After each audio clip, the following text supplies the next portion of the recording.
Well, our ultimate aim was to help trustees to improve their overall knowledge and understanding of investment matters, such that they can make informed decisions about their pension plan.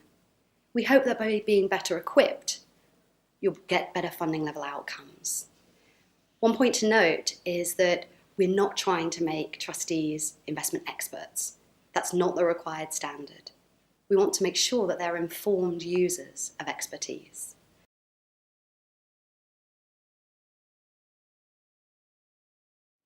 Well, 3 interconnected elements help secure the pensions that you've promised to members.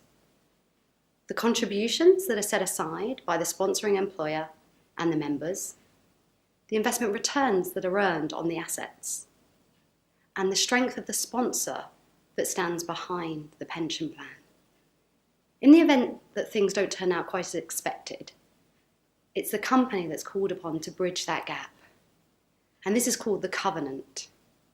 And in the 2014 DB funding code, the regulator reinforced the need for active engagement between the sponsor and the employers and regular assessment of the covenant.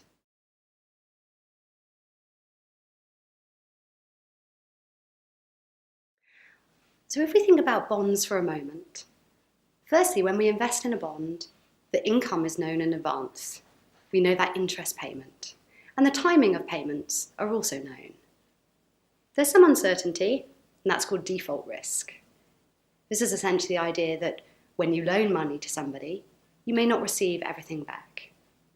Now, of course, different bonds carry different levels of default risk. When we loan to the UK government, we place an almost zero probability on the fact that they won't pay us back. For smaller companies, perhaps located in emerging markets, that degree of uncertainty is higher. So now let's think about our liabilities. So like bonds, we know the amounts that we're going to pay. These benefits are defined after all. And we know the timing of the monthly payments. Of course, there is some uncertainty, and one of those major factors is life expectancy.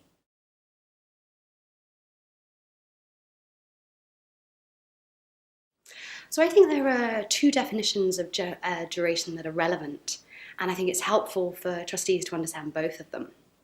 Firstly, if we think about lining up all of the future pension payments and we identify that midpoint, that's the duration. So it's the average payment period for your pensions.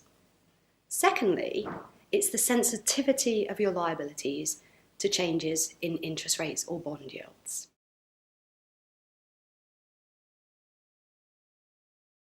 So if we recall for a moment that second definition of duration that I mentioned, the idea that changing bond yields change the value of your liabilities. Pension plans have very long payments that extend way out in the future. So the average duration of a pension plan is 20 years. So by knowing that, you can assess how much your liabilities will change when bond yields change. So the rule of thumb, the maths, a 1% change in bond yields will lead to a percentage change that's equivalent to your duration. So if your duration is 20 years, a 1% change in bond yields will lead to a 20% change in your liabilities. So quite sensitive. And just to help you with more context, in 2014, 30-year bond yields fell by about 1.2%. So liabilities increased by about 24% in 2014.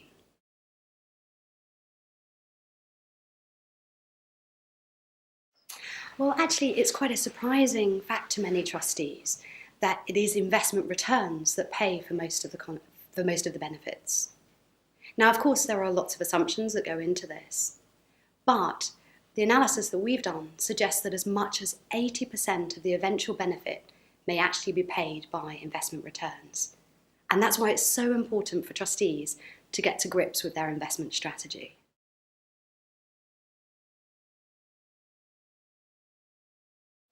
So I just explained that investment returns are important, but in isolation, they only tell us part of the story. We can measure the liabilities, we can actually estimate them by using bond yields. So we know the value of our obligation, and it's the interaction of the assets and the liabilities and how these change over time that's actually really important to understand how you're doing for the future health of the plan.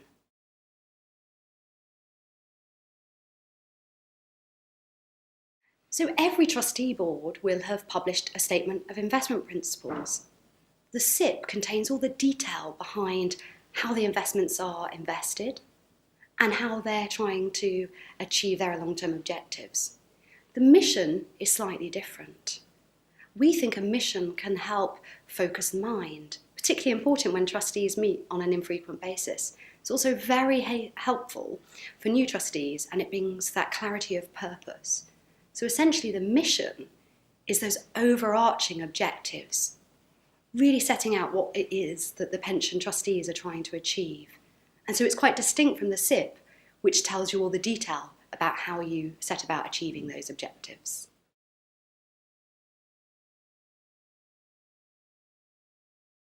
Well, our first teaching has focused on just one element of investment matters. There's a second session coming up on the 12th of May, and we'll be focusing on setting your investment strategy. If you want to learn more beyond that, the themes are covered in Russell's Fiduciary Handbooks Part 1 and Part 2. And on the 15th of June, we'll be running a full-day programme for those that are interested in covering all of those elements.